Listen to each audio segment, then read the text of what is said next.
From flash floods to hidden fossils, Capitol Reef is full of surprises. So stay tuned because I'm sharing 5 essential tips that you need to stay safe and have an unforgettable trip to this national park.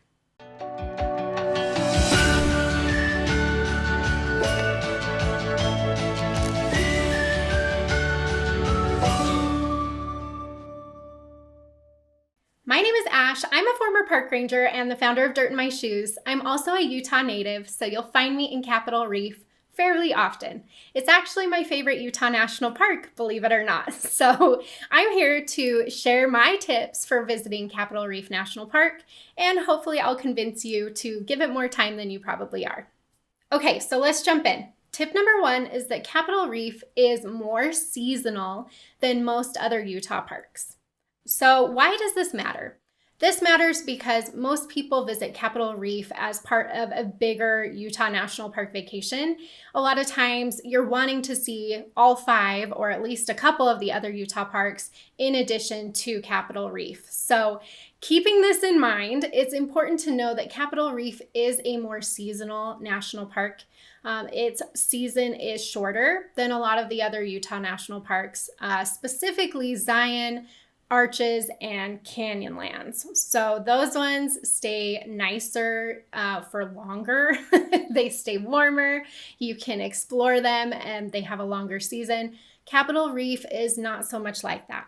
What can be misleading is that Capitol Reef does actually try to keep everything open during the winter too.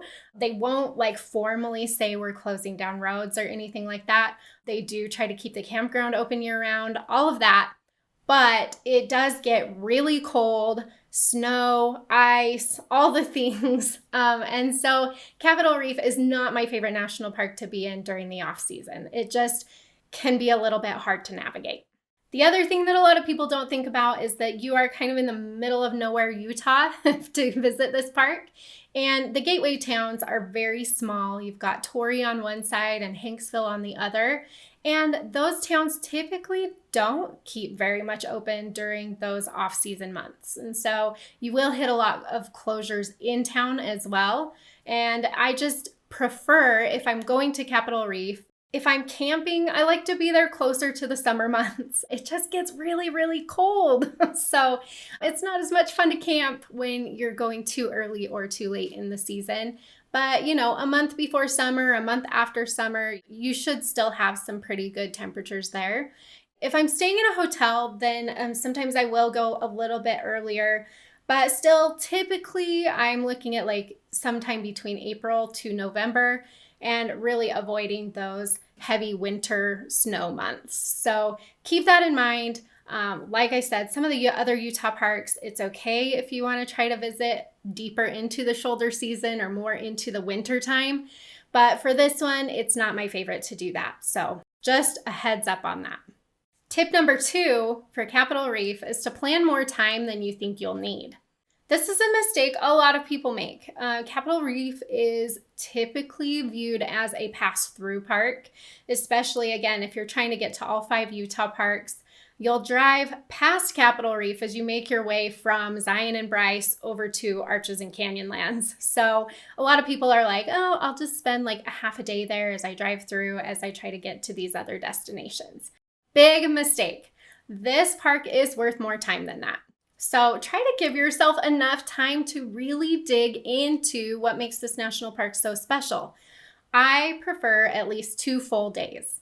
If you can only do 1 full day, I can still get you to a lot of really cool things in that amount of time, but 2 full days is better. If you want to go into some areas that most people never see, if you want to venture a little bit deeper into Capitol Reef, then give yourself another day on top of those 2. So I would love to convince you to spend as much time as you can here. I know for some people it's just not realistic with the schedule, but try to not make it a pass-through park if you can.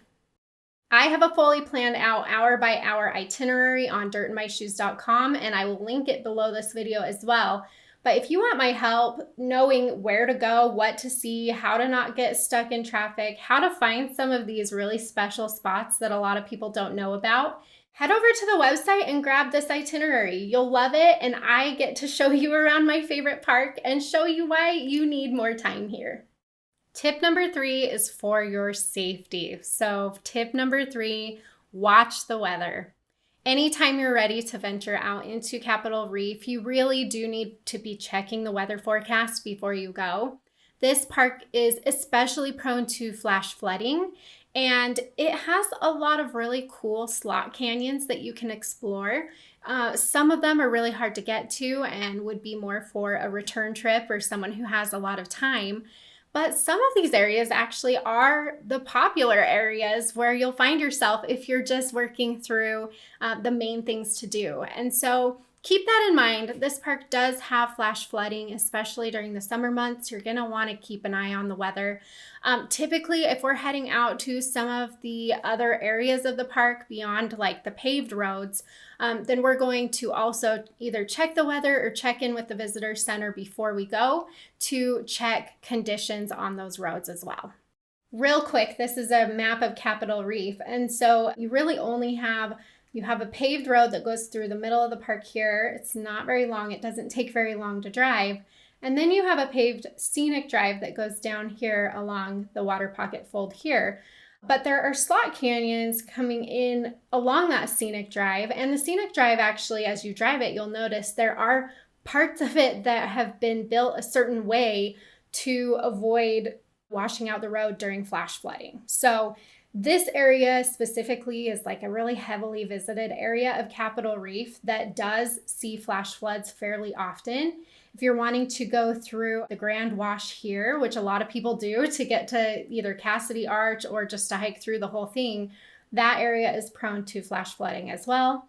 And then I mentioned, we like to check road conditions and stuff like that too, because the weather affects the conditions of these roads fairly often. And so if you're hoping to come up in here, up to Cathedral Valley, or if you're coming down here by the Burr Trail or anything like that, you're going to want to check in at the visitor center and make sure these roads are passable.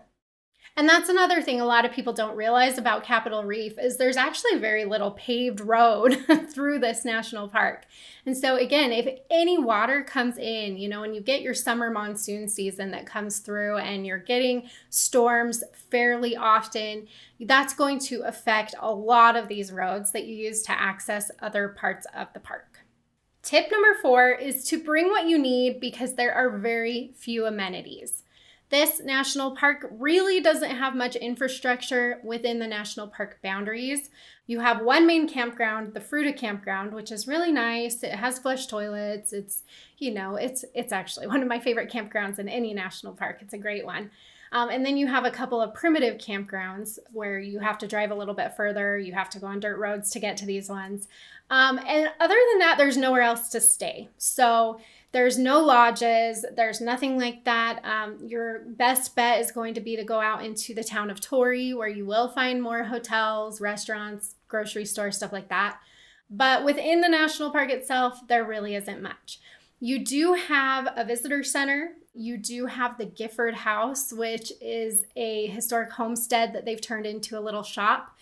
The Gifford House is really the only place in the park to get any type of food, but it's not like meal food, it's pie. And we love the pie, trust me. We frequent the Gifford House whenever we're in Capitol Reef, but it's not somewhere that you would like go and stop for lunch or dinner or anything like that. It's just pie mostly. So other than that, you really don't have amenities. Again, you'll get like the flush toilets at the visitor center and the campground. But beyond that, it's pit toilets, no running water at most trailheads. And so you're going to want to make sure you have water with you. That's all stuff you're going to want to think about as you're coming to and exploring Capitol Reef National Park. And tip number 5 is probably my favorite, and that is to be prepared to look deeper when you visit this park. On the surface, Capitol Reef might not look like much to you, but there are some really special things about this national park that you'll want to know before you go so that you really appreciate what you're seeing. One of those things is the water pocket fold, which is a crazy cool anomaly in the Earth's crust. And it's actually one of the main reasons we protect this national park. So as you're driving through Capitol Reef, as you're approaching Capitol Reef, you'll see this crazy fold in the Earth's crust. And it's just a really cool thing to see. It's not something you'll see anywhere else. We've got scientists coming in from all around studying this fold because of all the different layers that are exposed here. And going along with that, what a lot of people don't realize is that Capitol Reef has a ton of fossils. It is an archaeology hotbed. And so you get like plant megafossils, you get trace fossils, which a lot of people don't even really know what those are or how to look for them. You also get petrified wood or dinosaur tracks, things like that as you're exploring this national park.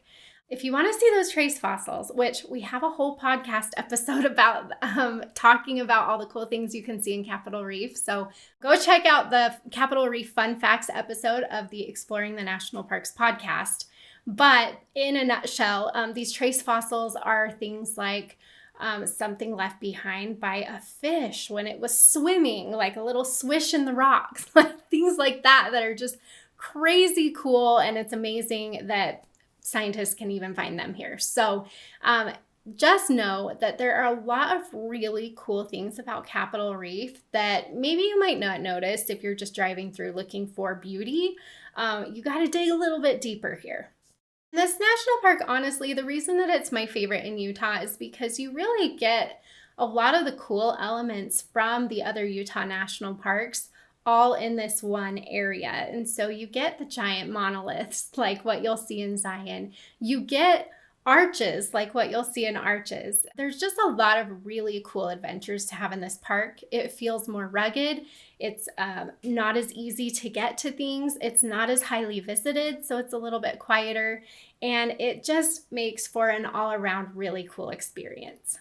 If this video is helpful, go watch the other Capitol Reef videos I have here on the Dirt in My Shoes YouTube channel.